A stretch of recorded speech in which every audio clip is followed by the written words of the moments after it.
मतलब हमारी एमसीडी अब इतनी करप्टेड हो गई, इतनी करप्शन हो गया है कि मतलब एक रेजिडेंशियल एरिया में कमर्शियल काम करेंगे।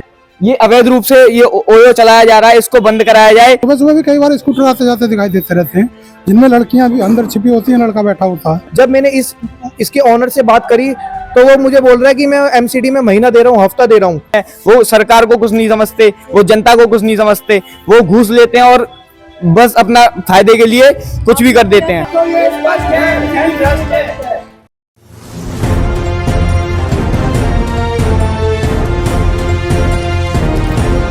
जगतपुरी में अवैध होटलों का जाल, रिहायशी इलाके में बिगड़ रहा माहौल, प्रशासन पर उठे सवाल। पूर्वी दिल्ली के जगतपुरी इलाके में अवैध रूप से खुल रहे होटलों को लेकर स्थानीय लोगों का गुस्सा अब सड़कों पर दिखाई देने लगा है। आरोप है कि रिहायशी कॉलोनियों के बीच बिना नियमों के होटल और तथाकथित गेस्ट हाउस संचालित किए जा रहे हैं, जिससे क्षेत्र का सामाजिक माहौल प्रभावित हो रहा है। स्थानीय युवाओं ने निगम के खिलाफ प्रदर्शन करते हुए कहा कि करीब 6 से 7 महीने पहले एक होटल शुरू किया गया, जिसके बाद से इलाके में बाहरी लोगों की आवाजाही बढ़ गई है। उनका कहना है कि यहाँ सैकड़ों परिवार रहते हैं, जिनमें बुजुर्ग और महिलाएं भी शामिल हैं, लेकिन बार बार शिकायत के बावजूद अब तक कोई ठोस कार्रवाई नहीं हुई। मैम, हमारे इकट्ठे होने की वजह यह है कि किसी रेजिडेंशियल एरिया में जब गैर कानूनी रूप से कोई चीज चलाई जाएगी तो उसका हम विरोध करना चाहते हैं। हम सरकार के खिलाफ नहीं, हम सरकार के पूर्ण रूप से बहुमत में हैं। जब से दिल्ली प्रदेश में भाजपा की सरकार आई है तब से काफी चीजें बदली हैं दिल्ली में और विकास की एक नई ऊर्जा मिली है। लेकिन हम दिल्ली सरकार से, मुख्यमंत्री महोदया से यही अपील करना चाहते हैं कि अवैध रूप से जो चल रहा है, जो रेजिडेंशियल एरिया, ये कमर्शियल एरिया नहीं है, रेजिडेंशियल एरिया जिसमें ये अवैध रूप से ये ओयो चलाया जा रहा है, इसको बंद कराया जाए। कुछ एमसीडी के जो हेड हैं, जो बैठे हुए हैं कुर्सियों पे, वो अपने आप को बहुत बड़ा आदमी समझते हैं, वो सरकार को कुछ नहीं समझते, वो जनता को कुछ नहीं समझते, वो घूस लेते हैं और बस अपना फायदे के लिए कुछ भी कर देते हैं। मैम बिल्कुल करिए, कई लोग थाने में भी जाके तहरीर दी है, लेकिन किसी ने भी कोई सुनवाई नहीं की है। प्रशासन ने साथ नहीं दे रहा हमारा।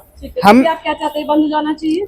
हम चाहते हैं बंद हो जाए और सरकार इसमें हमारी मदद करे, जिससे देश के भविष्य को एक नई ऊर्जा मिले और एक नए तरक्की के राह पर जाए, ना कि ऐसी गलत गतिविधियों को देख के वो अपना भविष्य संकट में डाले। में जिससे खुला है, ये क्या इससे जो परिवार है, महिलाएं हैं, बच्चे, उन पर गलत इफेक्ट पड़ रहा है? मैम, उनसे बिल्कुल गलत इफेक्ट पड़ रहा है, लेकिन इस चीज के खिलाफ कोई बोलना नहीं चाहता। जब हम भाई सब इकट्ठे हुए हैं, जब हम देश का युवा इस चीज के खिलाफ नहीं आएगा तो कौन आएगा? मेरा नाम मैडम दिनेश लूथरा है। तो आज आप लोग यहाँ पे इकट्ठे हुए, क्या वजह है? मैम, हमारी वजह ये है कि हमारा ये रेजिडेंशियल कॉलोनी है और गली है, हम इसी गली के निवासी हैं और कुछ समय से अवैध रूप से चल रहे होटल के लिए मैं मुहिम चला रहा हूँ। काफ़ी मैंने इसके लिए कंप्लेंटें भी करी है, परंतु किसी भी अधिकारी के कान पर जू तक नहीं रेंगी है, तो ये मेरे लिए बड़ा दुर्भाग्य की बात है। जगह कौन सी है? ये जगतपुरी गली नंबर 3 है। तकरीबन कितने महीने पहले यहाँ पे होटल खुला? ये मैडम करीब 6 से 7 महीने हुए हैं अभी। जी, आप यहीं पे रहते हैं? जी, मेरा निवास यहीं का ही है। क्या इम्पैक्ट पड़ रहा है फैमिलीज पे, या फिर जो घर में महिलाएं हैं उन पर क्या इम्पैक्ट पड़ रहा है? मैडम, सबसे ज्यादा इम्पैक्ट इसी पे पड़ रहा है। माहौल इतना गलत हो रहा है, बच्चों पे गलत असर पड़ रहा है। लेडी से मुंह छुपा के नीचे से जा रही है, कपल का सुबह से शाम तक आना जाना लगा हुआ है यहाँ पे, जिससे गली के बच्चों पे, लेडीजों पे, महिलाओं पे बहुत गलत प्रभाव पड़ रहा है। क्या ये कमर्शियल एरिया है? नो, ये तो रेजिडेंशियल एरिया है। देखिए यहाँ पे क्या कमर्शियल काम हो रहा है, कोई भी कमर्शियल काम नहीं हो रहा। आपने अगेंस्ट मतलब कंप्लेंट की एमसीडी में जब ये? हाँ, बिल्कुल मैंने डीएचओ साहब को भी कंप्लेंट करी है। डीएचओ साहब ने मेरे साथ एक गेम खेला, उन्होंने मेरे को वंदना जी पे भेज दिया, जो यहाँ की इंचार्ज है, मुझे नहीं पता कौन है वो अपने कैबिन में लेके गई और ये जो होटल है उसके मालिक को बुला के उसके साथ मेरा राजीनामा करवा रही है, मेरे पे दबाव डाल रही है कि कंप्लेंट वापसी लो, ले दे के कर लो। तो इस बात की कंप्लेंट मैंने फिर डीएचओ साहब को भी दी थी, उन्होंने बैठ के बोला था नहीं कार्रवाई करेंगे, ये करेंगे, वो करेंगे, पर कोई भी संतुष्टिजनक जवाब मेरे को तो वहाँ से मिला नहीं था। फिर मेरे जोन के चेयरमैन, साउथ जोन के जो आदरणीय रामकिशोर शर्मा जी हैं, मैं उनके पास गया था, कंप्लेंट दी मैंने उनको ऑन रिटर्न और उनके संज्ञान में मैंने डाला। तो रामकिशोर शर्मा जी ने तत्काल उसका अपने संज्ञान में लेके उचित कार्रवाई करी थी। उन्होंने शो कोस नोटिस भी करवाया इनके इशू और उन्होंने मेरे को आश्वासन भी दिया कि जल्द से जल्द कार्रवाई करेंगे। मैं रामकिशोर शर्मा जी को तहे दिल से धन्यवाद करता हूँ। कितने महीने पहले शुरुआत हुई इसकी? करीब 6 महीने हो गए शुरुआत हुए। तब से चल रहा है यहाँ पर? अभी से बिल्डिंग खड़ी हुई है? नहीं, तब से ही कंटिन्यू चल रहा है और मेन बात ये है बिना लाइसेंस से चल रहा है। इस पे कोई भी लाइसेंस नहीं है। अगर यदि कोई यहाँ पे हादसा हो जाए तो उसका जिम्मेदार कौन होगा? एमसीडी होगा। जब मैंने इसके ऑनर से बात करी तो वो मुझे बोल रहा है कि मैं एमसीडी में महीना दे रहा हूँ, हफ्ता दे रहा हूँ। अच्छा। उसके वर्डिंग ये है। मतलब हमारी एमसीडी अब इतनी करप्टेड हो गई, इतनी करप्शन हो गया है कि मतलब एक रेजिडेंशियल एरिया में कमर्शियल काम करेंगे और इलीगली इस तरीके से चल रहा है। गली के बच्चों पे क्या असर पड़ रहा है, वो एमसीडी को कोई मतलब नहीं है। मैं चाहता हूँ कि एमसीडी इस पे उचित से उचित कार्रवाई करे और जल्द से जल्द ये होटल बंद होना चाहिए। बहुत ज़्यादा अनसेफ्टी है, बच्चे हैं, हमारे लड़कियां हैं, सबके लिए बहुत ज़्यादा घातक है। निकलने में आने जाने में परेशानियां हो रही हैं। निकल इतना तो नहीं बता सकती हैं, ये गलत है, ऐसे रिहायशी जगह पर नहीं होना चाहिए ऐसा काम। भी खुला है होटल यहाँ? 5-6 महीने हुए होंगे, 5-6 महीने हुए। पी के शर्मा एडवोकेट। क्या कहना चाहेंगे जिस तरीके से रेजिडेंशियल इस एरिया एरिया में मैं तो ये देख रहा हूँ कि सारे में ही कई इधर भी खुल रहे हैं, 3-4 पीछे भी गली में भी है, इधर भी है। और ये जो इनकी फॉर्मेलिटीज होती है वो तो मेरे विचार से किसी की कोई पूरी है ही नहीं कहीं भी। इसमें सब लाइसेंस अलग अलग होते हैं।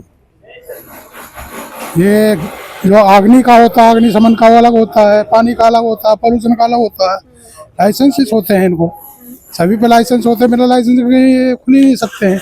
अरे रेजिडेंशियल एरिया में तो ऐसे होते ही नहीं है। और ओयो का तो वैसे ही नाम बदनाम है। जी जी जी। इनको देख करके तो वैसे युवा बिगड़ रहे हैं। यहाँ भी मैंने देखा, कई बार बता रहे थे गली वाले कि गली में भी कई लड़कियाँ एक आध स्कूल से आ रही, स्कूल यूनिफॉर्म में थी और वो यहाँ से भगाई, फिर दोबारा पीछे से निकल के आई। तो ऐसा कुछ चल रहा है शायद में। सुबह सुबह भी कई बार स्कूटर आते जाते दिखाई देते रहते हैं, जिनमें लड़कियां भी अंदर छिपी होती हैं, लड़का बैठा होता है। और माइनर है, कई ऐसे होते हैं जो स्कूल से आ रहे हैं, जा रहे हैं। तो इससे बैड इफेक्ट तो पड़ता ही है और ये एक स्वस्थ समाज के लिए उचित भी नहीं है। और अगर ऐसा कुछ होता है, यहाँ कोई कल हो सकता है, कोई भी दुर्घटना हो सकती है। और उन दुर्घटनाओं के लिए अगर देखा जाए तो इनको हम ही लोग अगर सुधारें, इनमें सब समस्याओं का समाधान मनुष्यों से होता है। और मनुष्य अगर रेजिडेंट है यहाँ, कोई भी हो, XYZ हो सकता है, मालिक भी हो, कोई और भी हो, एक पैसा ही सब कुछ नहीं होता। एमसीडी क्या इसमें कार कर सकते हैं? एमसीडी भी कर सकती है। एमसीडी के लाइसेंस से देखे एमसीडी का यहाँ जो भी ये प्रोग्राम चल रहे हैं, जो उसकी अपनी रिक्वायरमेंट हो, फुलफिल है या नहीं है, उसके लिए भी होता है। ये तो सारा एक्चुअल में ये तो सभी के लिए है, चाहे वो कोई भी है। फैमिली जो जहाँ रह रही है वहाँ इस प्रकार के कंडक्ट उचित नहीं है, लीगली भी सही नहीं है, इलीगल है। और इलीगल सबसे बड़ा तो ये है कि आप जो कर रहे हैं, क्या उनका पूरी फॉर्मेलिटीज देख रहे हैं? पहले तो अपनी फॉर्मेलिटी पूरी नहीं, कहीं भी हो, यहाँ जो जितने भी होटल्स हैं, कोई होटल ऐसा नहीं है। और अगर दबंगी से या दादागिरी से चले, वो उचित नहीं है, ये समाज में गलत होता है। तो इसके लिए जो रेजिडेंट्स हैं उनमें पर्टिकुलरली नहीं होनी चाहिए और अपनी सारी फॉर्मेलिटी जो भी सरकार की होती है वहाँ होनी चाहिए। और इसमें रेजिडेंट्स के लिए वाकई परेशानी है, बच्चों के लिए ज़्यादा परेशानी होगी। मैं आपसे मेरी एक यही विनती है कि ऐसे अवैध होटल बंद होने चाहिए। हमारे घर में जितनी भी बहन बेटियां हैं वो बहुत परेशान हैं। कोई भी घर से निकलने से पहले 10 बार सोचता है। तो मैं आपसे बस इतना ही कहना चाहूँगा कि ये यहाँ के जो मैनेजर वगैरह हैं या ओनर, उनसे कभी बात की आप लोगों ने कि इसको बंद किया जाए या फिर किस तरीके से? मैम हमने सबसे बात की थी, मगर ये हमें धमकाते हैं। ये कहते हैं कि हम तो खोलेंगे, आपको जो करना है आप करो। एमसीडी का कोई समर्थन मिल रहा है, कोई सपोर्ट? हमें सपोर्ट मिल रहा है, मगर रामकिशोर शर्मा जी का हमें मिल रहा है, जिन्होंने हमारी मदद करी है इस चीज में। आए वो यहाँ पे विजिट करी उन्होंने आकर के कि कुछ वो आए हैं, उन्होंने देखा भी है। बस अब आश्वासन दिया? उन्होंने कहा है कि इस पर हम पूरी कार्रवाई करेंगे। प्रदर्शन कर रहे लोगों का आरोप है कि पुलिस और एमसीडी को लिखित शिकायतें दी गईं, लेकिन न तो बिल्डिंग सील की गई और न ही होटल को बंद कराया गया। युवाओं ने भ्रष्टाचार के आरोप लगाते हुए सख्त कार्रवाई की मांग की। इलाके की महिलाओं ने भी चिंता जताई कि रिहायशी क्षेत्र में इस तरह के अवैध होटल खुलने से बच्चों और युवाओं पर गलत प्रभाव पड़ रहा है और परिवार खुद को असहज महसूस कर रहे हैं। स्थानीय लोगों का यह भी दावा है कि आसपास के स्कूलों में पढ़ने वाले कुछ छात्र छात्राएं भी इन होटलों के आसपास देखे गए हैं, जिससे अभिभावकों में चिंता का माहौल है। उनका कहना है कि रिहायशी और शैक्षणिक वातावरण के बीच इस तरह की गतिविधियां समाज पर नकारात्मक प्रभाव डाल सकती हैं। अब बड़ा सवाल यह है कि क्या प्रशासन इन शिकायतों को गंभीरता से लेकर जांच करेगा? क्या अवैध निर्माण और नियमों के उल्लंघन पर सख्त कदम उठाए जाएंगे? फिलहाल क्षेत्र में लोगों का आक्रोश जारी है और वे अवैध होटलों को तुरंत बंद करने की मांग कर रहे हैं। डेस्क से हिमांशु वर्मा और ग्राउंड से सोनिया शर्मा की रिपोर्ट। ऐसे ही ताजा जानकारी के लिए ऋषभ टाइम्स को सब्सक्राइब करें।